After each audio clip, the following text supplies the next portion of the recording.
كتب عليكم الصيام كما كتب على الذين من قبلكم لعلكم تتقون صدق الله العظيم وصدقه النبي الكريم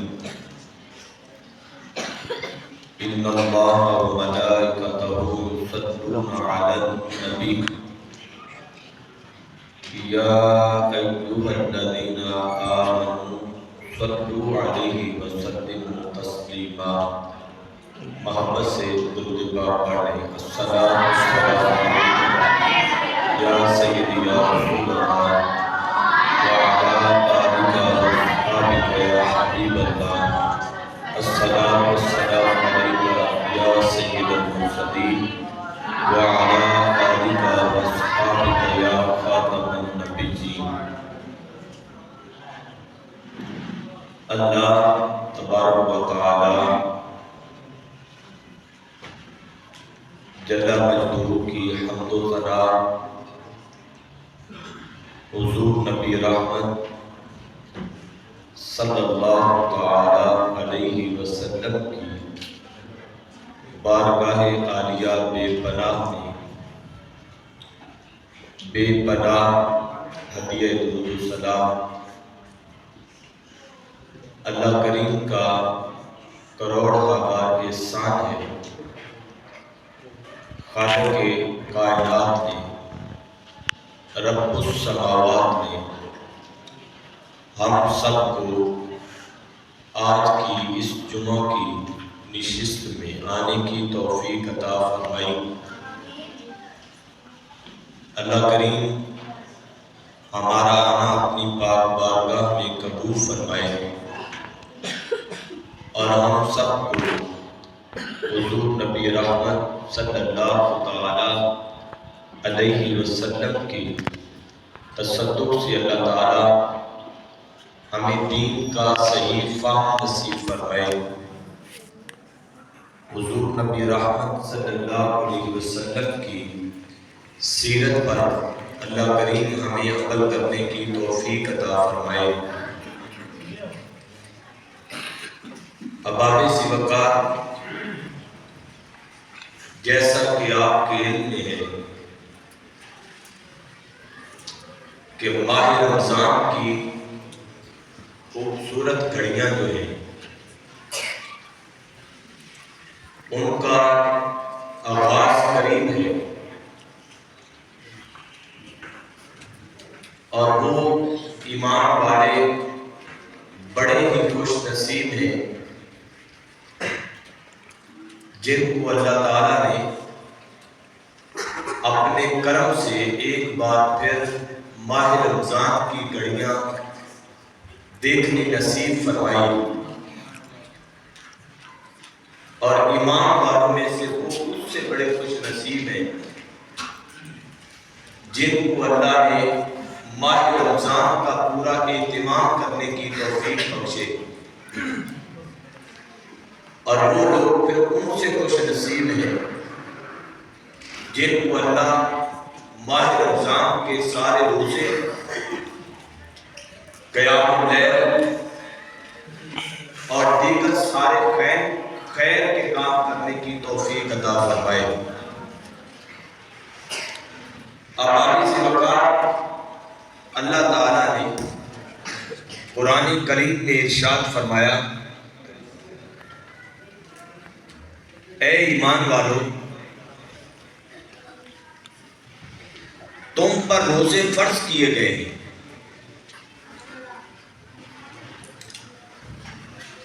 جیسے تم سے پہلی امتوں پر فرض کیے گئے تھے تاکہ تم متقی بن جاؤ۔ تو ماہ رمضان کے روزے ایک مقصد کے لیے ہیں۔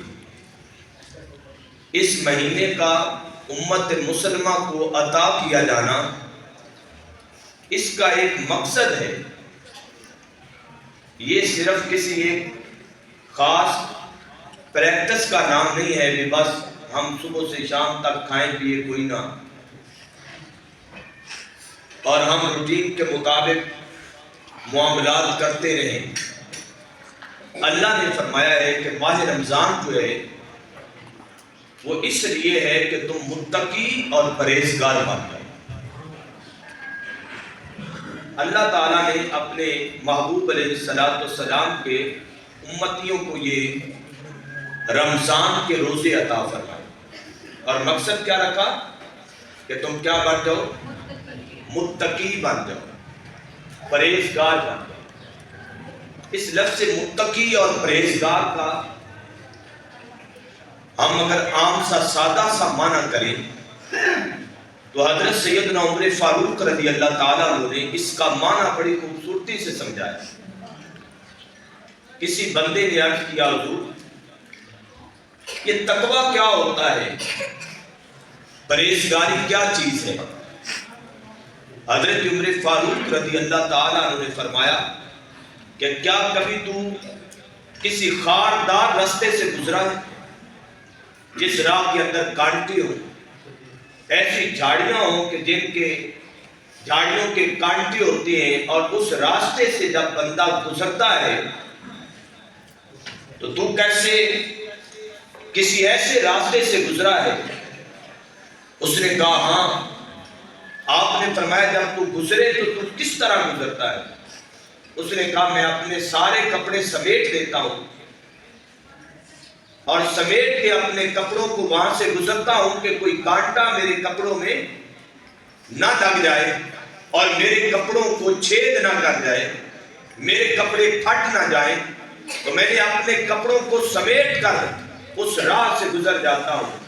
تو کہا تقویٰ یہ ہے کہ انسان دنیا میں رہے اور اپنے آپ کو ہر قسم کے گناہ سے بچائے، دھیان اپنا رب کی طرف رکھے، اپنے مالک کی طرف توجہ رکھے، اپنے رب سے لو لگائے، اپنے رب سے محبت کرے، تاکہ دنیا کے سارے گناہ اور دنیا کی ساری وہ غلاظتیں جو انسان کا بدن کو میلا کرتی ہے، جو اس کپڑے کو داغدار کرتی ہے، جو اس من کی دنیا کو نقصان دیتی ہے، جس کی وجہ سے انسان اپنے رب سے دور ہوتا ہے، اور سارے گناہوں سے بچ جانے کا نام تقویٰ کہلاتا ہے۔ سبحان اللہ۔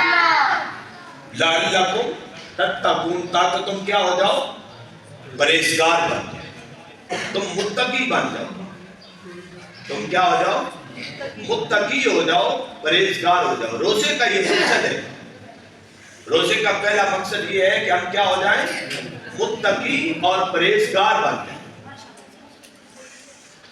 اللہ تعالیٰ کا قرآن مجید اگر ہم شروع کریں بقرہ کی پہلی آیتوں پہ جائیں، الف لام میم ذالک الکتاب لا ریب فیہ ھدی للمتقین۔ اللہ نے کہا یہ میرا کلام ہے، اس کا نام قرآن ہے، اور یہ ہر عیب سے پاک ہے، لا ریب فیہ، اس میں کسی قسم کا کوئی شک نہیں ہے۔ میرا کلام ہے، جب اللہ کا کلام ہے تو شک کیسے ہو سکتا ہے؟ میرے مالک کا اتنا عظیم کلام ہے، اور اس کلام میں اللہ نے کیا کہا؟ اس میں کسی قسم کا کوئی شک نہیں ہے۔ اب اس کلام کے فیوز اور اس کے برکات اور اس کلام کے اس قرآن کے ساتھ اللہ کے ساتھ تعلق قائم کرنا، اپنے رب سے کلام کرنا۔ اصل قرآن وہ کتاب ہے جس کو بندہ مومن سامنے رکھتا ہے، اسے پڑھتا ہے، اور پڑھنے سے اس کا کسی غیر کے ساتھ تعلق نہیں جڑتا، بلکہ قرآن کو پڑھتا جاتا ہے، اپنے رب کے ساتھ باتیں کرتا جاتا ہے۔ قرآن ذریعہ ہے اپنے رب سے کلام کرنے کا۔ اگر آپ اور ہم یہ چاہتے ہیں ہماری کبھی رب سے کلام ہو جائے، ہماری کبھی اپنے مالک کے ساتھ بات چیت ہو جائے، تو جب من کی دنیا میں یہ بات آئے کہ رب سے باتیں کرنی ہے، اپنے رب کے ساتھ میں نے کلام کرنا ہے، اپنے رب کے حضور میں نے بیٹھ کے اپنی باتیں سنانی ہے، تو پھر قرآن پڑھا جائے۔ پھر کیا کیا جائے؟ قرآن کو پڑھا جائے۔ قرآن کے پڑھنے سے رب کے ساتھ کلام ہوتا ہے۔ اس نے کہا بھی جب جو بندہ یہ چاہتا ہے کہ قرآن پڑھے اور اس پر نزول ہو، کس کا؟ اللہ کی رحمتوں کا، اللہ کی انوار و تجلیات کا، اللہ تعالیٰ کی طرف سے نعمتوں کا، اللہ کی بارگاہ سے وہ شکر کرنے والا بنے، اللہ کی بارگاہ سے اس کے لیے وہ بشارتیں ملے جس کے ساتھ اسے علم ہو جائے کہ میں اللہ کی بارگاہ میں جب جاؤں گا تو مجھے اللہ جنت عطا فرمائے گا۔ سبحان اللہ۔ جب انسان کا یہ من کرے کہ میرا اور رب کے ساتھ تعلق اتنا حسین ہو کہ پل صراط کا مجھے کوئی فکر نہ ہو، حوض کوثر پہ پہنچوں تو آمنہ کے لال در مختار محمد مصطفیٰ صلی اللہ تعالی علیہ وآلہ وسلم کی بارگاہ سے مجھے جام کوثر مل جائے۔ اگر تمہاری حسرت یہ ہو کہ جب قبر کی رات میں قبر کے اندر اتروں اور قبر میں جب سارے لوگ میرے دروازے بند کر دیں اور قبر میں میری آقا کے ساتھ ملاقات ہو، منکر اور نکیر میرے ساتھ سوال جواب کرے، وہ میرے سامنے من ربو کا نغمہ رکھے، وہ میرے سامنے ماں دینوں کا کی بات کرے، وہ میرے سامنے حضور کی بات کرے، تو پھر مجھے نہ بولنا پڑے بلکہ اللہ کے رسول کہے اسے چھوڑ دے یہ میرا امتی ہے۔ سبحان اللہ۔ اگر انسان یہ چاہتا ہے کہ قبر کے سفر میں جب جائے اور قبر جنت کے باغوں میں سے ایک حسین باغ بن جائے، جب قبر میں جائے تو قبر اسے نقصان نہ دے بلکہ قبر اس کے لیے راحت اور سکون کا ذریعہ بن جائے۔ اب یہ ساری نعمتیں اللہ تعالیٰ کی طرف سے ہیں، اور یہ نعمتیں کسے ملتی ہیں؟ فرمایا ھدی للمتقین، وہ لوگ جو یہ چاہتے ہیں کہ رب سے ملے، اللہ ہماری بات سیدھی کر دے، ہم مالک کی بارگاہ میں جائیں، ہمیں جنت کا پیمانہ مل جائے، ہم اللہ کے حضور حاضر ہوں، رب سے اچھی ملاقات ہو جائے۔ اللہ نے کہا اس کے لیے تمہیں کیا بننا پڑے گا؟ متقی بننا پڑے گا۔ کیا بننا پڑے گا؟ متقی بننا پڑے گا۔ متقی پرہیزگار مانا اللہ سے ڈرنے والا، اپنے رب کے حضور ہر وقت ڈرتا رہے، اللہ کے حضور حاضر ہو اور کام نیکی بہت زیادہ کر دے اور پھر ڈرے مالک میں نے تو تھوڑا سا کیا ہے، تو اپنی رحمت ہمارے کام میں فرما دے، ہمیں اور اپنا قرب دے دے۔ ایک قرآن پڑھا ہے، پھر نمازیں پڑھی ہے، پھر تہجد کی طرف رخ کرے، پھر اللہ نے کہا میں چاہتا ہوں اے میرے بندے تم متقی بن جا۔ میرا اللہ کی یہ منشا ہے، وہ اپنے بندے کو پلیت نہیں دیکھنا چاہتا، وہ اپنے بندے کو پاک دیکھنا چاہتا ہے، وہ اپنے بندے کو دور نہیں دیکھنا چاہتا، وہ اپنے بندے کو اپنے قریب کرنا چاہتا ہے۔ وہ چاہتا ہے میرا بندہ تجھے میں نے پیدا کیا ہے اور میری یہ منشا ہے تو مجھ سے دور نہ رہے، میری یہ منشا ہے میری تجلیات تیرے اوپر اترے، میری یہ منشا ہے میری رحمتیں تیرے اوپر اترے، میری یہ منشا ہے تیرا مقام بلند ہو جائے، میری منشا ہے تو کامیاب ترین ہو جائے۔ اللہ کی یہ چاہت ہے بندے تو مجھ سے دور نہ رہے، میں چاہتا ہوں تو مجھے پسند رہے۔ یا اللہ اس کے لیے کیا کرے؟ فرمایا میں اس کے لیے یہی چاہتا ہوں لعلکم تتقون، تم متقی بن جا۔ تو کیا بن جا؟ متقی بن جا، پرہیزگار بن جا۔ اس نے کہا نماز پڑھ، یا اللہ اس کا ہمیں ملے گا کیا؟ کہا تجھے متقی بنا دوں گا۔ اس نے کہا قرآن پڑھ، یا اللہ قرآن کے پڑھنے پہ ہمیں کیا ملے گا؟ کہا ھدی للمتقین، میں تجھے متقی بنا دوں گا۔ اس نے کہا حج کر، یا اللہ ہم حج کر آتے ہیں، ہمیں تیری بارگاہ سے کیا ملے گا؟ اس نے کہا تجھے متقی بنا دوں گا۔ اس نے کہا زکات دے، یا اللہ ہم زکات دے چکے، ہمیں کیا ملے گا؟ کہا تجھے متقی بنا دوں گا۔ اس نے کہا میں نے 12 مہینوں کے اندر ایک ماہ ایسا رکھا ہے جس کو ماہ رمضان کہتے ہیں، یا اللہ ہم روزے رکھتے ہیں، ہم تیرے حکم پہ حلال بھی چھوڑ بیٹھتے ہیں اور تیرے حکم پر ہم سارا دن اپنے پیٹ کو باندھ کر، یا اللہ ہم نیکی کی راہ پہ کھڑے ہو کر ہم نمازیں بھی پڑھتے ہیں، ہم قرآن کی تلاوت بھی کرتے ہیں، ہم تراویح بھی پڑھتے ہیں، ہم گناہ سے بچنے کی کوشش بھی کرتے ہیں، یا اللہ دے گا کیا؟ اس نے کہا جا رمضان کے روزے رکھ، لعلکم تتقون، میں تجھے متقی بنا دوں گا۔ میں تجھے کیا بناؤں گا؟ متقی بنا دوں گا۔ اب یہ متقی پرہیزگار، اللہ سے ڈرنے والا، اللہ سے ڈرنے والا بندہ ہے۔ اور سادہ کرے تو متقی کیا ہے؟ بہت سادہ اور آسان بات کریں تو متقی یہ ہے کہ جس نے اس چادر کو اپنے اوپر اوڑھ لیا. وہ میاں محمد بخش رحمت اللہ تعالیٰ نے فرمایا تھا چٹی چادر بمبلا والی تے داغ نہ لاوی جڑیاں.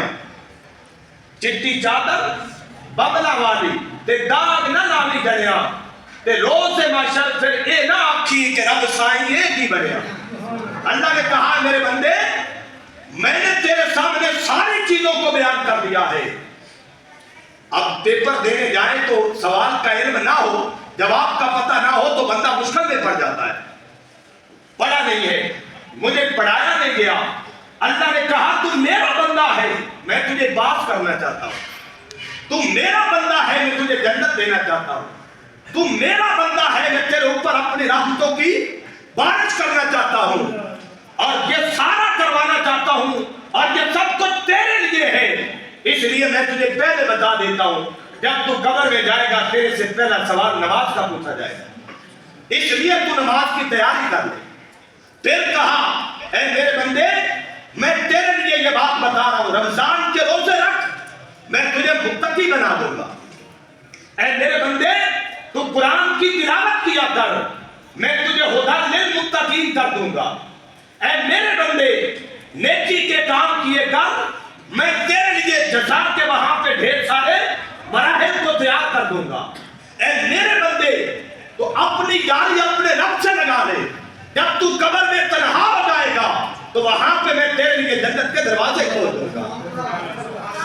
یہ سارے سوالوں کے جواب سامنے رکھے اور ہمیں جواب دے دیے. اب ان جوابوں سے پتہ یہ لگتا ہے کہ اللہ یہ چاہتا ہے میرا بندہ پاس ہو جائے. سوال دے کر جواب اسے ہی بتائے جاتے ہیں جس سے زیادہ لگاؤ ہو وہ بندے کو پاس کر دیا جائے. اسے سوال بھی دیتا ہے جواب بھی دیتا ہے.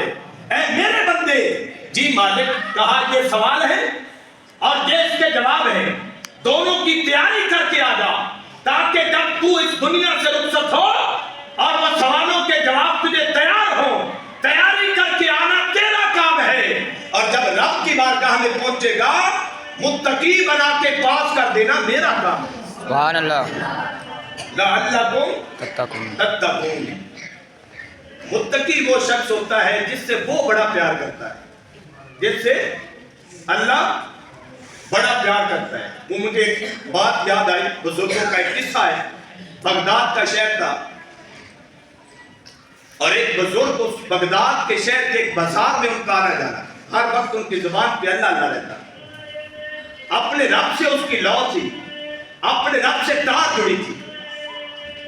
تو وہ جب نکلتا اپنے گھر سے تو آگے ایک دودھ والی دکان تھی. وہ دودھ والے بابا جی کا نورانی چہرہ دیکھ کر, اللہ کی راہ پہ چلنے والا دیکھ کر ان سے بڑی محبت کرتے انہوں نے ایک پیالہ دودھ کا بھرنا, اسے ٹھنڈا کر کے بابا جی کے آنے سے پہلے چینی ڈال کے رکھ دینا. بابا جی آئے ہیں, اس نے پیالہ پیش کرنا, بابا جی نے دودھ پی لینا اور جب دودھ پی لیتے اللہ کی بارگاہ میں اپنا چہرہ اٹھاتے, کہتے مالک تیری رضا پہ بڑا خوش ہوں. اے میرے اللہ تیری رضا پہ مجھے بڑی خوشی ہے. اب وہ دودھ کا پیالہ ملتے رہے. اسی بازار سے گزر ہوا, بارش ہوئی تھی. بزرگ آدمیوں کے ہاتھوں میں چھڑی ہوتی ہے, ڈنڈا سہارے کے لیے. وہ ڈنڈا ہاتھ میں تھا, جا رہے تھے. اسی بازار کے اندر ایک کنجری کا محل تھا. اس محل کے آخری سیڑھی کے اوپر وہ کنجری کھڑی تھی. تو بابا جی کے ہاتھ سے جب چھڑی گری, اس چھڑی کے گرنے سے بارش کے قطروں کے چھینٹے اس جو کنجری تھی اس کے کپڑوں پہ پڑ گئی. اب جب کپڑوں پہ پڑے تو اس کا جو عاشق تھا اس نے آگے بڑھ کے بابا جی کو تھپڑ مار دیا. جب تھپڑ مارا تو وہ اللہ والے تھے, انہوں نے اللہ کی طرف چہرہ اٹھایا اور کہا مالک تو دودھ پلائے تب بھی تیرا شکر ہے, اور تو اگر کسی سے مار دلوائے تو تب بھی تیری مرضی ہے. میں تیری رضا پہ راضی ہوں اے میرے مالک, کیونکہ میں تیرا بندہ ہوں.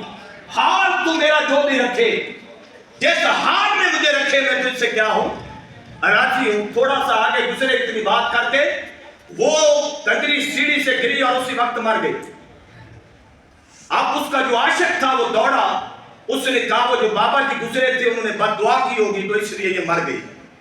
انہوں نے بابا جی کو جا کر پکڑ کے ان کو جھنڈوڑا اور کہا آپ نے میری مشوقہ کے لیے بد دعا کی اور اس وجہ سے وہ دنیا سے رخصت ہو گئی۔ اس نے کہا بھائی میں نے کوئی بد دعا نہیں کی، میں نے کسی قسم کا اس کے لیے کوئی چارہ جوئی نہیں کی ہے، وہ میرا مالک ہے اور میں نے دنیا کو چھوڑ کے اپنے مالک کے ساتھ لو لگائی ہے، میں نے اپنے مالک کے حکموں کو مانا ہے، اپنے رب کے ہاں میں نے لو لگائی ہے، اللہ ہے اس کی مرضی ہے۔ پر ہاں بات یہ ہے وہ اللہ میں مجھ بندے سے بڑی محبت کرتا ہے۔ اس نے کہا ہے میرے بندے تم میرا ہو جا پھر میں تیرا ہو جاؤں۔ سبحان اللہ۔ وَاذْكُرُونِي أَذْكُرُكُمْ وَاشْكُرُوا لِي وَلَا تَكْفُرُونَ، اے میرے بندے تم میرا ذکر کیا کر۔ اور امام احمد رضا کہتے ہیں اس کے ترجمے میں وہ کہتے ہیں اے بندے تم میرا ذکر کر میں تیرے چرچے کروایا کروں، سبحان اللہ۔ میں تیرے چرچے لوگوں سے کرواؤں گا۔ بے داتا اتنی پیاری ہستی ہے، غوث الاعظم اتنی پیاری ہستی ہے، تم میرا ذکر کر میں تیرے چرچے کرواؤں گا۔ اس نے کہا بیلی میں نے کوئی بد دعا نہیں کی ہے، وہ میرا مالک ہے، میں نے اپنی لو اس سے لگائی، یہ تیری بیلیا تھی، مشوقہ تھی، تجھے اس کی کھچ ہوئی، وہ میرا مالک تھا، اس نے میرے ساتھ لو لگائی ہے، میں نے اس کے ساتھ لو لگائی ہے، تجھے اس پر چھینٹے پڑنا گوارا نہیں تھا، اسے میرا تھپڑ گوارا نہیں آیا۔ سبحان اللہ۔ انہیں جو مجھے تھپڑ مارا میرے مالک کو یہ بات گوارا نہیں گزری، تو نے اس کی کھینچی اور مجھے تھپڑ نے مارا۔ اس نے مالک نے ڈور کھینچ کے اپنے اس بندے کے ساتھ یہ معاملہ کرنے والے کے ساتھ اس نے بھی کام کر دیا۔ اللہ کے ہاں تقوی یہ ہے کہ اللہ اپنے اس بندے سے محبت کرنا شروع کر دیتا ہے۔ معیار تقوی کیا ہے؟ متقی کا معنی کیا ہے؟ اللہ کہتا ہے اگر تو چاہتا ہے کہ میرا رب تجھ سے محبت کرے لعلکم تتقون، تو کیا بن جا؟ متقی بن جا۔ اس متقی کے لیے یہ ماہ رمضان کے روزے اللہ تعالیٰ نے ہم سے کیا کیے ہیں تاکہ میرا بندہ کیا بن جائے؟ متقی بن جائے اور میں اللہ کی بارگاہ میں اس کا درجہ اونچا ہو جائے۔ میں رب اپنے فرشتوں کے سامنے اس بات کو کرتے ہوئے اللہ فخر کرتا ہے جب فرشتوں کے سامنے اللہ اپنے بندے کے کاموں کو دیکھتا ہے، اللہ کہتا ہے دیکھ میرے بندے نے کتنے اچھے کام کیے ہیں، سبحان اللہ۔ میرا بندہ کتنا نیک ہے، میرا بندہ کتنا پرہیزگار ہے۔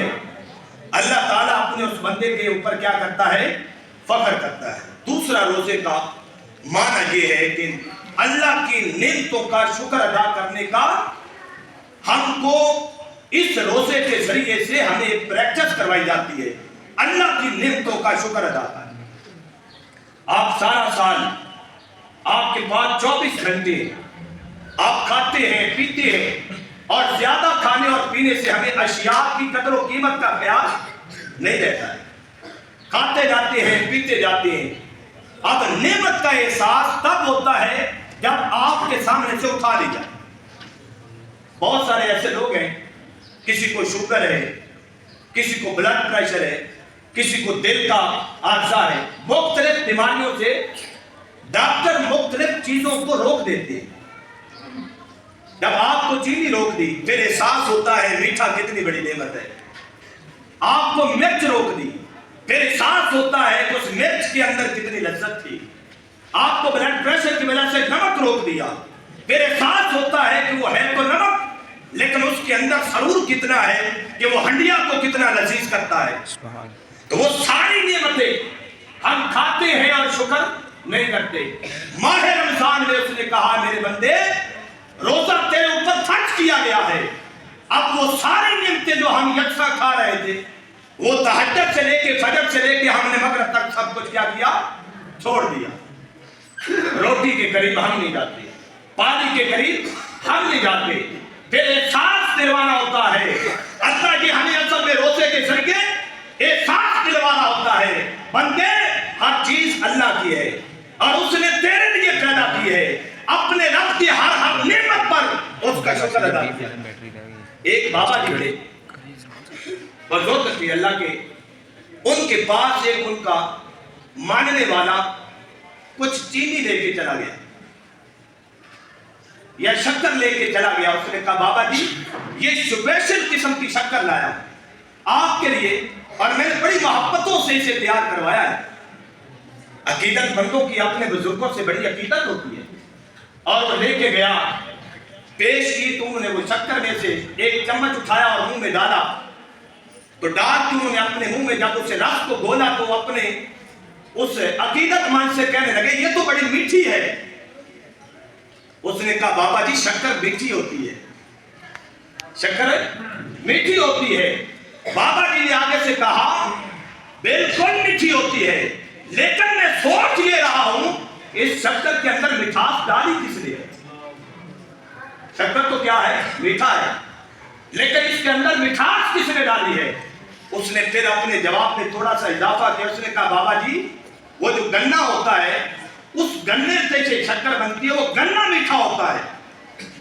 بابا جی نے پھر اپنے سوال کے اندر تھوڑی سی زیادتی کی, کہا میں قربان جاؤں وہ گنا میٹھا ہوتا ہے. اس نے کہا ہاں بابا جی وہ گنا میٹھا ہوتا ہے. آپ نے کہا میں قربان جاؤں اس گنے کے اندر کس نے مٹھاس ڈالی ہے, اس گنے کے اندر مٹھاس کس نے ڈالی ہے. اس نے کہا بابا جی مجھے اس بات کا تو علم نہیں ہے اس کے اندر مٹھاس کس نے ڈالی ہے, میں کیا جانتا ہوں کہ وہ میٹھا ہوتا ہے. بابا جی نے اب اپنی زبان کھولی. اس نے کہا بھائی میں یہ بتانا چاہتا ہوں میں قربان جاؤں اس ذات پر جس نے اس گنے کے اندر مٹھاس ڈال دی ہے. اسے میٹھا نہ تو کر سکتا ہے نہ میں کر سکتا ہوں, اللہ ہے جس نے ایک سرخ ڈالی کے اندر کڑواہٹ ڈال دی اور ایک کتنے بڑے ڈھانچے کے اندر مٹھاس ڈال دی اور ڈال کے بتا دیا وہ جسے چاہے کڑوا کرتا ہے جسے چاہے میٹھا کرتا ہے. اللہ نے احساس دلوایا گو تیری محنت ہے, تو نے بڑا کمایا ہے, تو نے اپنی جوانی لگا دی ہے, تو 16 گھنٹے کام کرتا ہے, تو نے بڑا مال اکٹھا کیا ہے, لیکن جو روٹی کا لقمہ لے کے تو ہاتھ میں بیٹھا ہے اور اس حلق میں ڈالتا ہے تیرے اندر چبانے والی بھی قوت نہیں ہے, تیرے اندر اسے نگالنے والی بھی قوت موجود نہیں ہے. یہ اللہ ہے جس نے یہ سارا کام کر دیا. تجھے مٹھاس کی ضرورت پڑی اس نے تجھے مٹھاس دے دی, تجھے کڑواہٹ کی ضرورت پڑی اس نے تجھے کڑواہٹ دے دی, تجھے خشک میوہ جات کی ضرورت پڑی اس نے خشک میوہ جات دے دیے, تجھے سبز فروٹ کی چاشنی کی محسوس ہوئی کہ مجھے مل جائے اس نے وہ بھی دے دی. تو یہ ساری نعمتیں دینے والا کون ہے, میرا اللہ ہے. یہ ساری نعمتیں کس نے دی ہے, اللہ. اور بندہ لاپرواہی کی وجہ سے اس کی نعمتوں سے شکرانے سے ہاتھ دھو بیٹھتا ہے. شکر کیا ہے, آپ کبھی غور کریں اپنی زندگی پہ, ہم ہر بندہ مصروف ہے لیکن اس مصروفیت کی عالم میں اللہ کی نعمت پر شکر کیا ہے اس کا ذکر کیا جائے. ہے نا یہ بات, اللہ آپ کو نعمت دے تو آپ اس کا کیا کریں, شکر ادا کریں. لیکن ہم کتنی شکر ادا کرتے ہیں. ہم روٹی کھا کے کبھی ہم اٹھے ہیں اور 2 رکعت نماز نفل پڑھ لیں, یہ تیری نعمت ہے, اب میں کبھی نماز نہیں چھوڑوں گا.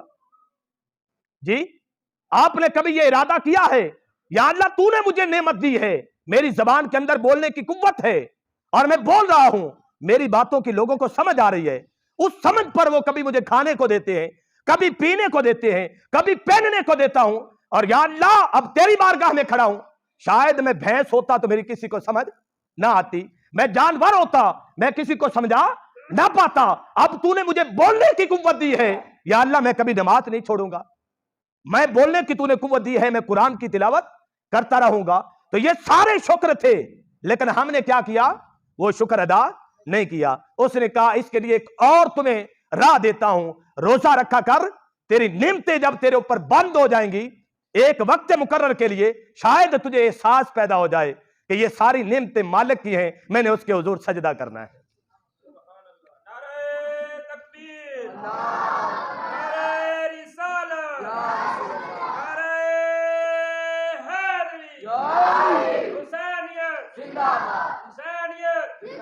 ایک بزرگ تھے, بوڑھے ہو گئے اور آنکھوں سے دکھنا بند ہو گیا. بند ہوا تو بیٹے نے کہا بابا جی چلے آپ کی آنکھیں بنوا دیتے ہیں. بیٹا ساتھ لے کے چلا گیا ڈاکٹر کے پاس, اس نے آنکھیں بنا دی. بابا جی اللہ کا شکر ادا کرنے والے تھے, آنکھیں بنی,